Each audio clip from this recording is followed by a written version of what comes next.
Bon, voilà, bon, comme il y a aussi la liberté, par exemple, la remise en liberté ou la demande en mise en liberté d'un prisonnier. C'est-à-dire une personne derrière les barreaux qui demande, là c'est une liberté physique. Donc physique, donc il veut sortir de son emprisonnement dans l'espace. Ce n'est pas une liberté spirituelle. Donc ça c'est une autre forme de liberté. Mais la liberté, pour moi, non, je ne dirais pas pour moi, mais la question qui se pose, est-ce que la liberté est une pure illusion? Point d'interrogation. Ou au contraire quelque chose de très réalisable, quelque chose auquel on doit, tous comme nous sommes, la vouloir de toutes nos forces. Et la liberté, est-ce qu'elle est indispensable à la réalité de l'être humain? Ça aussi, c'est une question que je pose. Et pourquoi je dis que parfois j'ai l'impression que la liberté était quelque chose, c'est une illusion. Parce que ça c'est lorsque ce mot-là, on veut l'expliquer d'une façon que ce soit réaliste ou négative. Comme je vous le disais tout à l'heure, au nom de la liberté, on a envahi des peuples. Et au nom de la liberté, comme le disait le contact à moi, où il m'a parlé par exemple de la chirurgie esthétique, où dont généralement on sont victimes les femmes, où on leur fait un bourrage de crâne euh, pour qu'elles viennent dépenser leur argent chez le vendeur de rêves, parce que ces chirurgiens de l'esthétique sont des vendeurs de rêves, bien plus que ça. Ce qui les intéresse, c'est le porte-monnaie des gens et pas leur bien-être. Parce qu'une femme ou un homme qui pour rester éternellement jeune va faire des interventions chirurgicales, il est en train euh, de se mentir à lui-même et de se perdre dans de fausses illusions. Parce que le temps le rattrapera.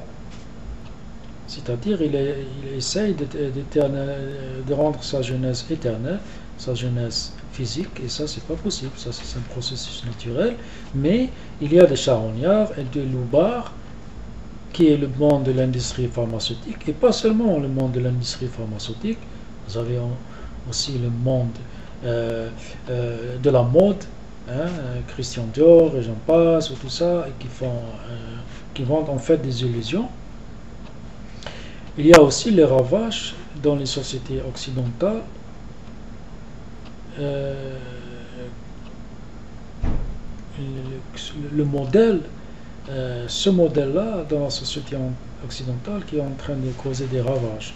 Par exemple, sur les jeunes filles, puisqu'on on leur fait croire, surtout les jeunes filles adolescentes, jeunes, pas encore mûres, on leur projette l'image de la femme idéale, la femme parfaite. On les voit dans les panneaux publicitaires géants, la publicité à la télévision, dans les revues, où la femme doit être mince, grande de taille, fine de taille, jolie, où on essaie de lui faire croire que c'est ça la femme idéale, et que ce sont selon cela les normes, et que beaucoup de jeunes filles se sont suicidées parce qu'elles n'arrivaient pas, parce que croyant, parce que en voyant cette image, elles se rejettent elles-mêmes puisqu'elles ne peuvent pas atteindre cette image que ces soi-disant décideurs ont décidé pour elles. Que c'est ça, que c'est ça la femme idéale. Et tout ça, c'est au nom de la liberté de tout permettre et qui mène à tous les dérives. Et vous voyez, je pars dans tous les côtés, comme je vous le disais, parce que c'est le sujet qui s'y prête. La liberté, ce n'est pas seulement c'est pouvoir dire ce qu'on pense aussi, mais ce n'est pas seulement ça. La liberté, à mon avis, ne doit pas expliquer toute cette industrie de la pornographie. Et pourtant, c'est au nom de la liberté on va dire, du commerce. Hein, c'est-à-dire que si demain une personne a envie de, de, de faire du business dans l'industrie du sexe, c'est possible. Il n'a qu'à présenter un dossier, tout ça, et payer ce qu'il a à payer, et hop, et demain il commence.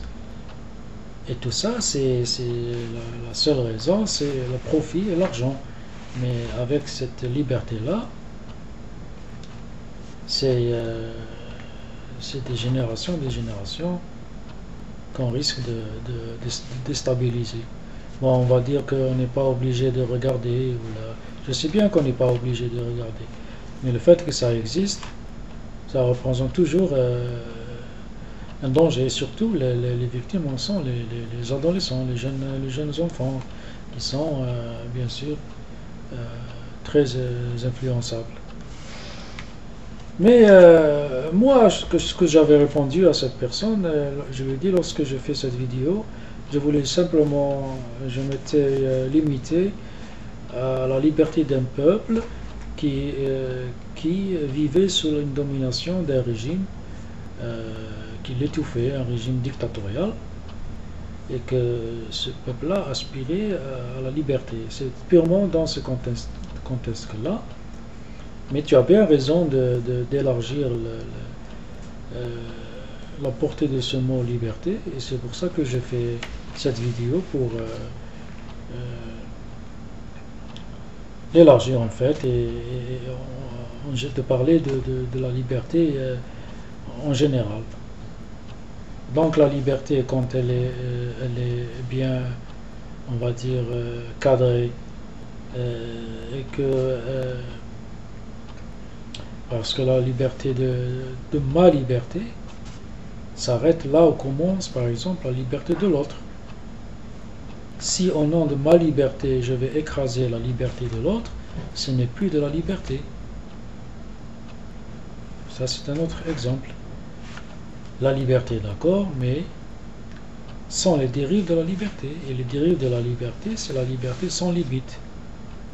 Parce que si on va encourager la liberté sans limite, c'est comme on va se retrouver, c'est comme dans une jungle. Dans la jungle, c'est la loi du plus fort. C'est celui qui est le plus fort, qui impose sa liberté, sa volonté. Et ça, c'est pas ça que nous voulons avec la liberté. La liberté, c'est qu'un peuple puisse lui-même décider de son avenir et de la voie qu'il a choisie. La liberté, c'est être libre de croire ou de ne pas croire. La liberté, ce n'est pas d'imposer aux autres ma façon de voir ou de croire. Bon, je pourrais continuer encore des heures et des heures. C'est un sujet tellement vaste. Et voilà, je crois avoir dit assez. Je crois avoir dit ce que je pensais, ce que je pense plutôt, et ma façon de voir et comment je définis ce mot-là. Merci, je vous remercie de m'avoir écouté. Je vous dis à la prochaine et à la khayr.